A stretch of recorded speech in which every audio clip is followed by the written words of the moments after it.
They didn't just insult me. They tried to erase me. Parasite. My father sneered across the table. Not to a stranger. Not to an enemy. To me. And worse, to my 12-year-old son. I bought that house. I built that life. Yet in one sentence they shattered decades of silence I had swallowed. That night I realized blood isn't thicker than betrayal. It only stains deeper. And if you think that was the moment my family broke, you're wrong.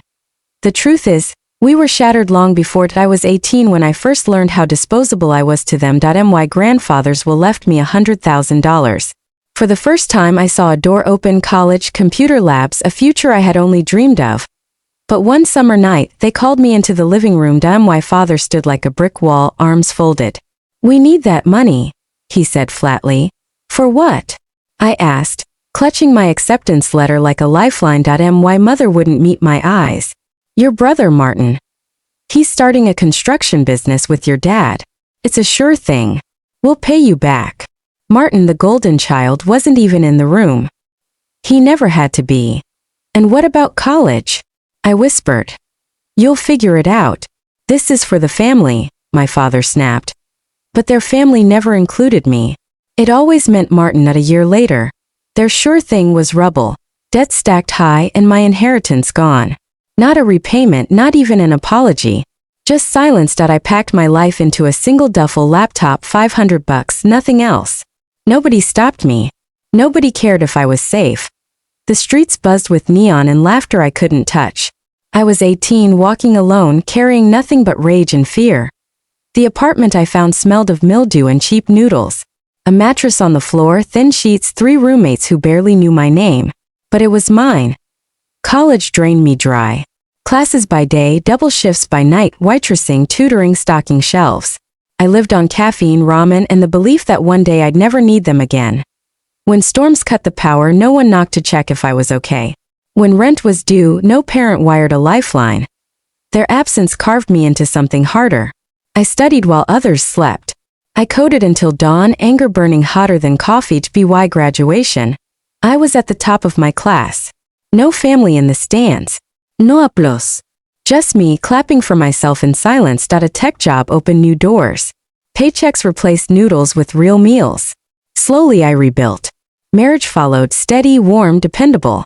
At least, I thought, until betrayal whispered through his phone. Months of lies hidden behind smiles. I didn't beg. I didn't weep. I packed his things and shut the door.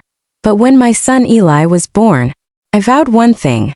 He would never know the loneliness I carried. I would shield him from storms, even if it broke me. Still, resentment toward my parents simmered quietly. Not wild, not gone. Just waiting. The call came on an ordinary Tuesday. My mother's voice shook. "It's your father. He's sick. And the bank's foreclosing. 300,000 owed.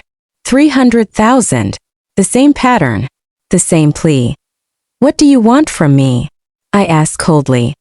"You're doing so well," she pleaded. "Help us. We're family." That word burned my throat. Family still. Some broken part of me needed to see it with my own eyes when I arrived. The house sagged with rot and mildew. My father, frail, glared from the couch. My mother clutched her coffee like a lifeline. "You could cover at least 200,000, she said softly. "It's the least you can do." My father's voice cut sharp. "You've always been selfish. We gave you everything. Everything." They gave me emptiness and called it sacrifice.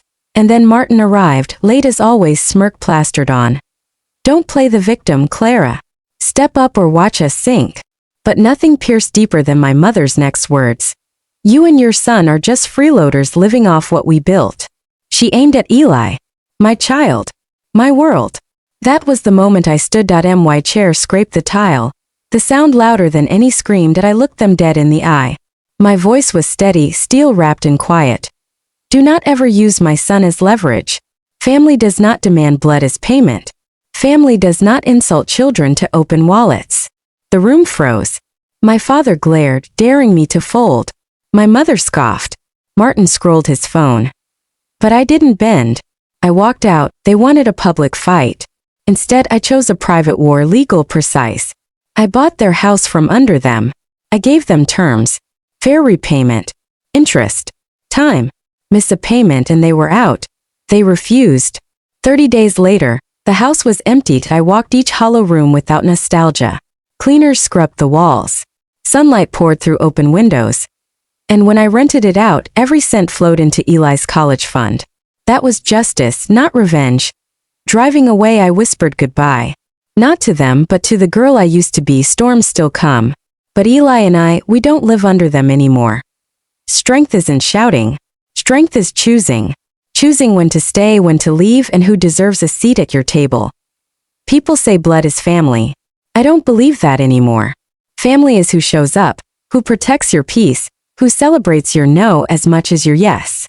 If you've ever faced this, if you've ever had to lock the door on people who called themselves family, you are not cruel. You are not heartless. You are brave. And if this story hit you, share it. Someone out there needs to hear they're not alone. Tell me in the comments, have you ever had to walk away from family to save yourself? Because tonight, I choose my son, I choose my peace, and I choose me.